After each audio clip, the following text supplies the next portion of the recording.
let's go ahead and get this kicked off.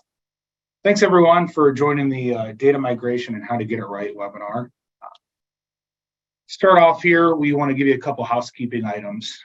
We're gonna send out a recording. We're gonna send out any of the Q&As.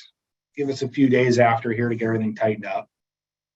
If you're having any technical difficulties, you should be able to exit out, reopen it up, and it should give you some options where you can see the Q&A tab.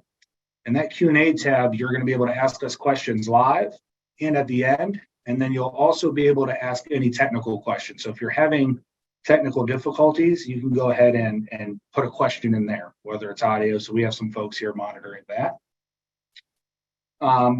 And again, we are going to take and we're going to send out the recording, and we'll send out a summary of the Q&A. So any questions asked, we'll summarize those as well as the answers, so that anyone on the call or who has missed can follow up with those.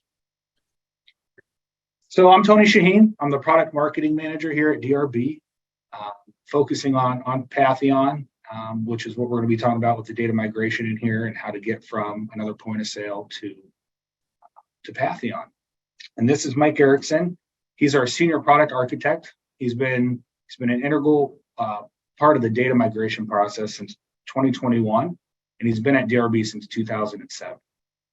I'm going to let Mike take a minute here to introduce himself and explain why DRB is one of the leaders in point of sale data migration. Thanks, Tony. Like you mentioned, I'm Mike Erickson, Senior Product Architect here at DRB Systems. Been in the industry for about 15 years, started off answering phone calls and supporting our customers, and have moved into ever more technical positions. Most recently, I've been in charge of the data migration effort here at DRB Systems to really enhance our offerings and improve the process for our customers, as well as kind of meet the industry need. To that point, we've seen incredible demand across the industry over the last couple of years. That's really shown a lot of consolidation and a lot of sites that want to go over to one point of sale system, or they're acquiring other sites and they want to bring them under the umbrella. And because of that, we've really looked at how we approach data migrations. So when we started migrations, we were doing a handful a year. This year, I did some math, and we're well over 500. So that's fantastic from that aspect. But to get there, we've stood up a team that's dedicated strictly to doing data migrations. They know the process in and out from a host of different point of sale providers. And on top of that, the work's never done. We want to continue improving our processes. Awesome. So I know we called out data migration, but some folks here may not know exactly what that means. So as we're trying to get a better understanding of what it is and obviously how it's going to work with Patheon, can you give us a better idea of what is data migration? Oh, it's a good call out. So data migration means very high level, taking information from one system and moving it to another. In our, in our terminology, data migration to DRB Systems is moving customer plan data, and that is, recurring customer monthly plan data, as well as non-recurring customer time-based plan data, and in some cases, prepaid data, gift cards, units, things like that, from one point of sale system to another point of sale system. We have processes for that data migration that involve not only going from SiteWatch to Patheon, but other major point of sale systems to Patheon and other major point of sale systems to SiteWatch and Washify. So the items that you just mentioned, those sounded like a lot of the configuration. I know people spend a lot of time, if they had a point of sale before this, building up their customer base and collecting their data. One thing that I know is super important is when we get that token data from a credit card to recharge. Does that include that? Are we able to bring that over, or is that something that a customer has to start over from the beginning with? Oh, absolutely. Yeah. In most cases, we are able to bring over the credit card data. It does depend on the point of sale system and the credit card processor that you're moving from and going to. But in most cases nowadays, credit card processors are using what's called a tokenized system. The token, you can kind of think of it like a reference number that points back to a credit card number, but it doesn't mean anything to anybody else than the payment provider that issued the token. So because it's just a reference number and it's not useful for anyone else, they are able to take that reference number and decrypt it back into the raw credit card data. And from there, the original payment provider can issue that over to a new payment provider who then retakes that data, puts it back in the right format, and sends it as part of the transfer. So absolutely, data migrations can include credit card data. We pull in the old processor and new processor as part of that conversion. And I will say, because we're pulling in more parties, more individuals, it can add a little bit of time, but we do help manage that process. One question on that. So you said processors old and new. DRB uses a few different processors, and I'm sure other point of sales use different processors. Does it have to be one of the processors that DRB uses today to bring that data over, or do we have ways to work with other processors? We have ways to work with other processors. So for instance, if it's a point of sale that does not use one of our integrated payment providers, we're able to work with that point of sale system and that payment processor to extract that data out and move it over to one of the DRB approved payment processors.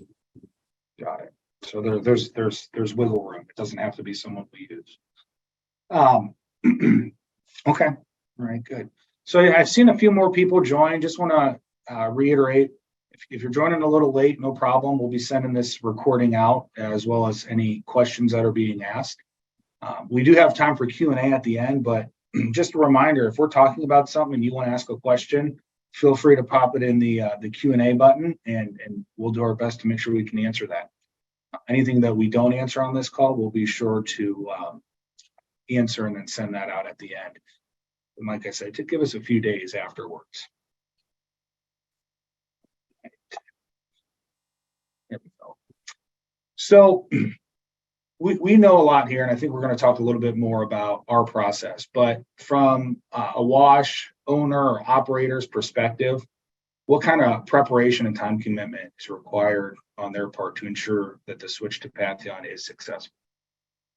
The time commitment can vary, but we do want customer participation in this process, because it boils down to, we're the experts in moving data back and forth, but there are certain things that our team can't handle. For instance, we're not able to sign any contracts with old processors or new processors to facilitate the data transfer or any agreements or things like that. But we do bring the customer along that process with us so that they're involved in the communication between all parties, and they're aware of what state we're in and where we're at. To that point, and probably a really good call out is, a site owner can point somebody from their side to be that product or that process champion for them, that single point of contact that if there's a question, concern, or really anything that we need to get data for, we're able to go to that person and ask questions. And even if they don't have all the answers, that will be the contact on the wash side to then go and ask questions of other folks and kind of collect that information. Not only assigning that project lead or champion, if you will, can't recommend enough, be responsive on communications. Oftentimes, early delays in the process can compound the timeline later on, just due to delays in process or delays in getting signed forms back or things like that. So make sure you're responsive on communications and that you're paying attention on the email chain back and forth. And if there's any time that we specifically need to have a question answered of a customer, we do call that person out, or we'll have a phone call conversation with them to explain exactly what it is and why it's needed and how to go forth from there. I'd also recommend avoid large change configurations to your plans in the lead up to the migration. And what I mean there is, because we're trying to move data from one point of sale to another, we really want to make sure that things have stabilized somewhat so that, there's no major changes that are coming into the data stream as we're trying to pull that over. But by the same token, you can look at consolidating data in Patheon. Something that we see quite a bit from customers is, over the years, they might have 4 different wash tiers, but as time's gone on, they've run different promotions. They may have added 4, 5, 6, 7 additional plans. So, now they might be up to 10 different ARM plans or recurring plans. And after the promotions, they've mostly stabilized on that same 4 pricing structure as what the original plans were. So as you look at moving over to a new point of sale system, it's important to look at your plans and say, do I need all 10 of these plans? Do they do something different? Is there a pricing consideration that we have to be aware of? Or can they be simplified as you move over into the new point of sale system? Kind of a good time for some housekeeping. From the day of conversion, after we move over to a new point of sale system, we're resetting up configuration, or we're relinking or adding new washes. So I'd recommend the morning after a conversion, as you start to bring up the site for the day, have an additional staff member, or maybe have staff there early. Just run through each of the washes, run through the workflows on the kiosk and the cashier stations, just to ensure that, everything's functional. There's no, receipt printer that isn't printing, and we can obviously address those issues if they come up. And then for a week or 2 after the conversion, you may want to station somebody at your pay stations if you have them, just to answer questions of folks if they come up and they're used to how an old pay station looked versus the new pay station. Or, for instance, and we'll get into this in a second, but if they are a customer who was not able to get a card data processed over, just to explain to the customer, please update your card on file so that you can continue in your plan. So I have a question. You mentioned that someone on site should be the contact, and we deal with customers of all sizes, from one site to hundreds of sites. I know not all of our customers have, full-blown IT teams or full-blown data teams, and many are just kind of, they're business owners, so they might not be into data, but maybe not the back-end data or the database. Mm-hmm. How knowledgeable does the person need to be on this type of stuff, or to make sure this is successful? Oh, they don't need to be an IT expert by any means. Really, what we're looking for somebody to be that project, touch point, that project lead, is someone who knows the business, knows, the washes and the operations side, and, can answer questions that we haven't, or go and find the answers for us if there is a question that comes up, really to be that bridge between our 2 businesses. Cool. So really, it's somebody who's going to be on site, access, can communicate with maybe the processor, able to communicate with us, able to talk on the phone, answer questions, go hunt down that information. It's kind of someone who's really active in the business, really. Absolutely. Active in the business. They don't have to be on site, but we would ask that they be able to contact the person on site should that be necessary. Okay, cool. All right. So I know one really big concern when you're changing point of sale, provider and credit card processor is data loss. And I mentioned it earlier. You work very hard to build your business. You have a point of sale that, maybe you're ready to move over to something like Patheon, it's a little more advanced. But you've worked all this time to build your customer base, to set up your washes, things like that. Can you explain how the process works today? And I know that we've done some innovating with Patheon, and how are we doing it differently with Patheon so that it's a better experience and it's going to mitigate that data loss? Absolutely. When passes became a thing in the industry, it really revolutionized how people monetize their sites. And we take that seriously. These customers are not just folks that are getting a wash, but they represent a huge portion of most car wash operators, business. So I'll hit on our legacy, what I call the legacy process, and this is true for most point of sales out there. And I'm going to hit on very high level, won't go into too great of detail, but these are all the most important points. So the legacy process starts with extracting data out of the prior point of sale system 6-8 weeks in advance of the actual conversion over to the new point of sale. From there, we verify the data integrity and that we have what we need to begin the transfer. And we kick off the card data transfer process with the new and old processor. And what that means is we send a list of those reference numbers to the old processor and ask them, here's the list of reference numbers. Can you please extract this data and send to the new processor? And all that means is they then take on the responsibility of taking the reference number and extracting into that raw credit card data and securely sending it over to the new card processor. From there, the new processor will take that data and ingest it into their system, essentially run it through their tokenization process and provide back to DRB systems the conversion file. Hey, here's the old token and the new token. We then ask for a new backup. And mind you, this all takes, generally 4 to 6 weeks to complete. So by this point, the data is kind of stale. So we ask for another backup of the site point of sale systems database. What that does for us is it allows us to see that data that's changed and match it up with the card data we got back from the new card processor. Today, because I said that starts weeks in advance, we try to get that last backup, the most recent, pretty close to the actual conversion timeline. So let's say you convert on August 1st, 2023. We would want that new backup about a week beforehand just to make sure it's as current as possible while allowing for enough time to work on the information and convert it over to the right formats. But because the timeline started weeks in advance, there is a blackout period. And what that means is anybody who signs up for a plan after the first extraction, we'll have their data because we'll have it in the second extract that we get, but we won't have their credit card data. So this leads to what we call a blackout period. Now, normally in the system, you import that customer in and the system then prompts them for a credit card. And that's what I mentioned earlier about having somebody at the pay stations to just help the customers through. On average, it's a pretty small number comparatively across the customer base.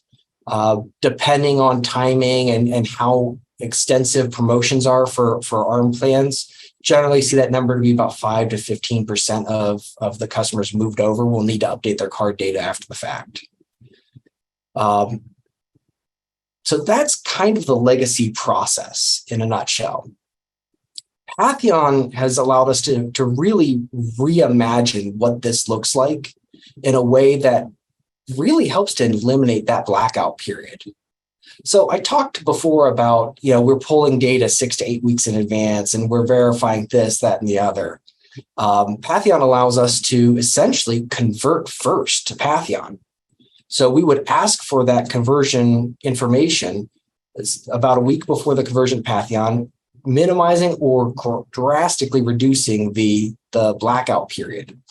From there, we pull that data into Patheon and allow the site to convert over all their hardware as needed. Patheon then handles all new card sales, promotions, things like that, and allows the customer to use their plan.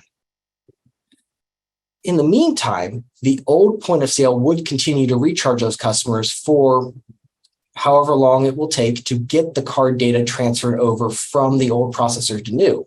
So that 4 to 6 weeks that we're looking at before in the legacy process doesn't have to take place before the conversion. It can now take place after the conversion to Patheon, which really allows that blackout period to be reduced.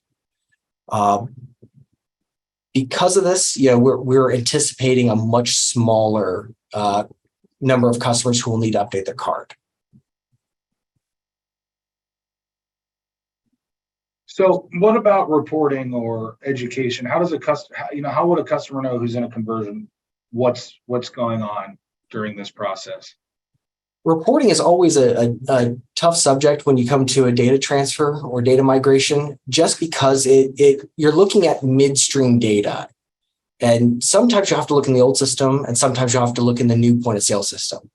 That's another area we're taking a really deep look at in Patheon, and we're creating dashboards now that will give the customer the total number of plans migrated per site, any churn rate on those migrated plans. Are you seeing a churn after the migration that's higher than before the migration? Okay, why is that? It allows the customer to really drill down into their data and get a much better understanding, and just allows you to get there faster and understand your customers a bit better.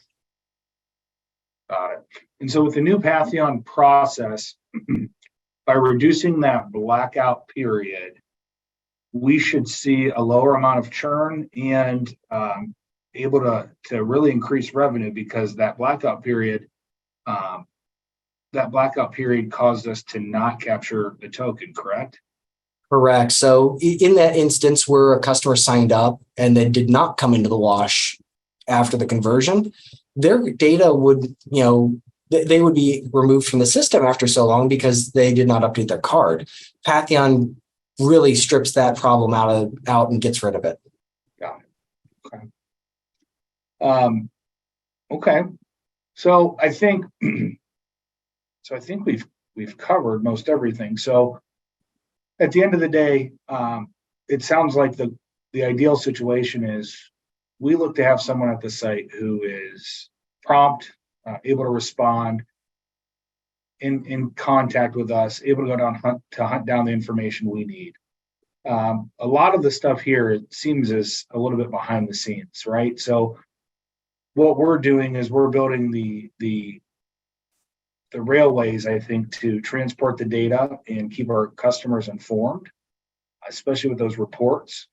We're helping them reduce churn and increase some of that revenue with removing that blackout period. Oh, it looks like I actually have a question right here. Let me see what that is. This one here is, you mentioned a person from DRB would be assigned to my wash. So we talked about the person at the site. We didn't talk about the DRB person who'd be reaching out. What are they going to be doing? What's their responsibility? So we actually have two people on DRB that will be assigned. We have what we call the project coordinator, who's assigned to essentially assist with the project on a whole, looking at shipments, making sure things are getting to the right place at the right time, and really being that single point of contact for the transition process itself. From the data migration side, we have a team dedicated. We call it the data migration team. And we essentially assign one member of that team to work on that project. And we try, in some cases, if a customer has multiple sites that they want to migrate over, and if we're able to, we do assign that same person to those projects as well, because they'll have gained familiarity and they'll gain, rapport with the customer project lead at that point. So we've got two folks that would be assigned to this, one from the more admin oriented side of things with the project coordinator, and one from the deep technical process from the data migration team. Taking a quick note there. No, that makes complete sense. So another question that actually just popped in, which I think at this point, just to be sure, is there anything else that you wanted to cover before I start answering some of these questions that are popping in? I don't think there's anything I want to cover more. The process in general, the data migration, if you look at it at a very high level, it's pretty straightforward. It's where you start diving down to the actual process and the data pulls and things like that. It gets a little bit more, in depth, a little bit more complicated. And those are the areas that we really step in and try to help with. And so that makes a lot of sense. And the one question that just popped up here, which I might try to break it into two, depending on how you answer it, is multi-site. If I have multiple sites, how does the data migration work? It all depends on the customer's project plan, what they would like to do. We have done conversions where they want to convert one site and then wait a couple of weeks and then convert the next site. That's possible. There are other cases where they want to try to go and flip of a switch and convert all, say, 3-4 sites at once. We can certainly work with that as well. It just depends on, the customer and really what the ask is and what's best in those cases. So it's not necessarily a site by site conversion, right? It's a one. You may have to analyze if they have multiple sites, but once that comes in, that's kind of a one-time import, right? To Patheon, there's not like a multi-site import. There's not going to be a delay because we have multiple sites. Not usually, no. We will handle it as one site at a time, but the process itself is not that in depth once we get to the point of actually importing the data. So that doesn't really add any additional time. So if I have 10 sites versus 3, it's not really going to take much more time for the 10 if I had 10 sites. Correct. Got it. So you mentioned one thing, which was you have someone who's going to make sure that the hardware is plugged in. Where does the data migration connect or fall into place when you look at the hardware? So if you're coming over from a new point of sale, there's some new hardware that's going to be getting put in, maybe the appliance or the point of sale itself. Where does that data migration fit into that whole process? With Patheon, it's actually kind of outside of that process if it needs to be. Because it's a hybrid cloud solution, Patheon's data processing, a good chunk of it actually exists up in the cloud. So we can do the import before the site is live on Patheon. And if we're coming from another point of sale system, we're able to delay that data actually taking effect until the date in which we expect to go live on Patheon. Okay, got it. Another question is, if I decide to move to Patheon and I don't want to go through the process of migrating my data, what does that mean? If I don't want the downtime or any of that? So we've got a couple options there, and it depends on what data that you may not want to go through the migration for. So we've seen some customers decide that they do not want to go with the credit card portion of the data transfer, but they do want to go with the customer plan portion. So what we are able to do in that case is extract the customer data out of the old point of sale system and import it into Patheon. From there, because there's no card data available, Patheon will start asking customers as they come in to update their card. We're able to select certain dates, I should say, for Patheon to start recharging. So we have a little bit of a time period to allow customers to update their card on file before we start trying to attempt those cards, just to give more time for a more thorough and increased capture rate. Got it. Okay. There's a couple more here, actually. That's good. Thanks, guys.